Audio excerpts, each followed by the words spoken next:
शुभ सकाळ पिलामाने। आज भाषा कार्य पुस्तिकार चतुर्थ दिवस पाठपढ़ा करवा। एक नंबर हूँ शब्द पठन। कौन लिखाई पढ़ा आस।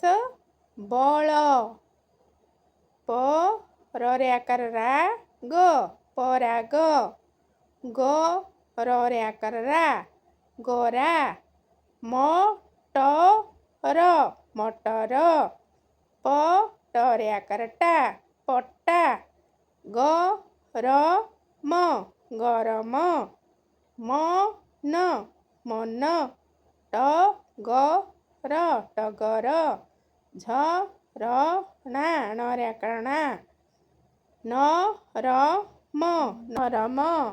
यापर आम 2 नंबर करवा चित्रर नाम लिख। छवि देखी चित्रर नाम लिखा। देखुच पिला माने पतर से घरे लिखब पतर। ता तल चित्रटी देखुच झरणार चित्र लिखब झ रे आकार झरणा। मक्का चित्र देखुच म करे आकार का मक्का मक्का तलकू रही परटार चित्र लिखब प रे आकार टा। तापर आम 3 नंबर करवा बंधनी मध्यरु अक्षर बाछि शब्द पूरण कर ओ लेख। बंधनी मध्य कौन कौन रही न चरे आकार चा करे आकार का नरे आकार ना। देख पिला माने नाक चित्र देखुच सेठी को बंधन भितर लागिब नरे आकार नाक। तापर देख पारा चित्र देखुच परे आकार पा बंधनी रु आनिब रे आकार रा पारा। बंधनी मध्य तो रहीनी पारा तुम्हें पारा लिखिदेव।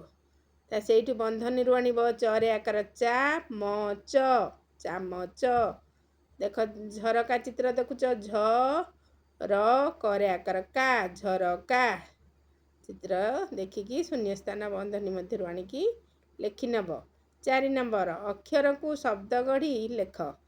परे आकार पा रे शब्द गढ़ी परे आकार पा रे आकार रा पारा। से परी करे आकार का रे शब्द गढ़ा कान गरे आकार गा रे शब्द गढ़ा गरे आकार गार नरे आकार ना रे शब्द गढ़ा नरे आकार नाक। यही सब प्रश्न उत्तर करी निज श्रेणी ग्रुप रे शेयर करवा। रहुची पिला माने तुमर राजश्री दीदी।